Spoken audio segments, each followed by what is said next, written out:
Liquor మీద చాలా ఉదాసీనంగా 4% వేస్తారు, మన వాళ్ళు 75% వేస్తారు. ఎంత తేడా అండి! నోరు ఎండగట్టుకుపోయేవాడికి ఎంత అన్యాయం చేస్తున్నాం మనం. అందుకని ఏం చేసేవాళ్ళు వీళ్ళు, మొత్తం యానానికి లెక్క రాసేసి కాకినాడలో రాజమండ్రిలో అమ్మేవాళ్ళు. మాకు నెల నెల మీటింగుల్లో పోతుంది పట్టుకోండి నక్షంతలు. దాని తర్వాత ఒక రోజు లెక్క వేస్తే అప్పట్లో యానాం జనాభా 20,000. యానాం పోయిన సారా లెక్క వేస్తే వాడు స్నానం చేసి ఈత కొట్టినా కూడా సరిపోతుంది. సరే, ఒకసారి మళ్ళీ ఇది అయిపోయిన తర్వాత ఎంట్రీ ట్యాక్స్ పెట్టాం. ఇక ఎంట్రీ ట్యాక్స్ లో యానానికి పోయిన సిగరెట్లు చూస్తే ఆబాల గోపాలం మేఘాలు సృష్టించినా కూడా సరిపడలేదు. చిన్న పెద్ద ముసలి ముత్తక అందరు తాగినా కూడా మ్యాచ్ అవ్వట్లేదు. అట్లా యానాం బాధల్ని మళ్ళీ నాకు గుర్తు చేసుకునే అవకాశం కల్పించిన రఘుకి ధన్యవాదాలు తెలుపుతున్నాను.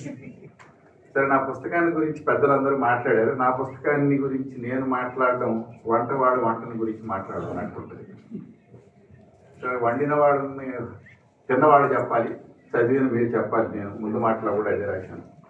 కాకపోతే ఇక్కడ ఉన్న పెద్దల గురించి ఒక్కొక్కరి గురించి ఒక మాట చెప్పవలసిన బాధ్యత నాకుంది.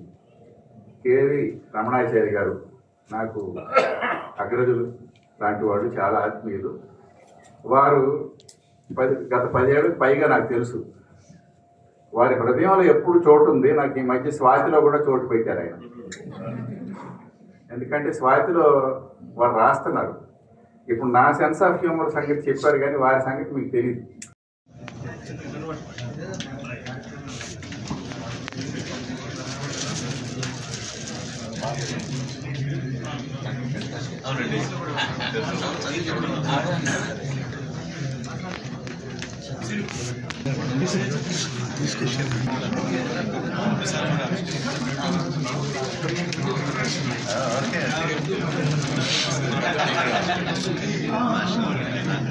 సార్ ఒకసారి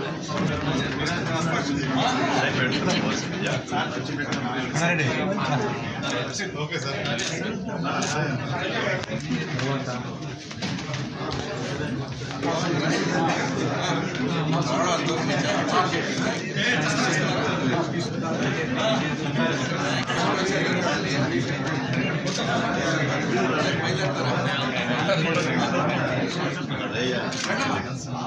సరే సార్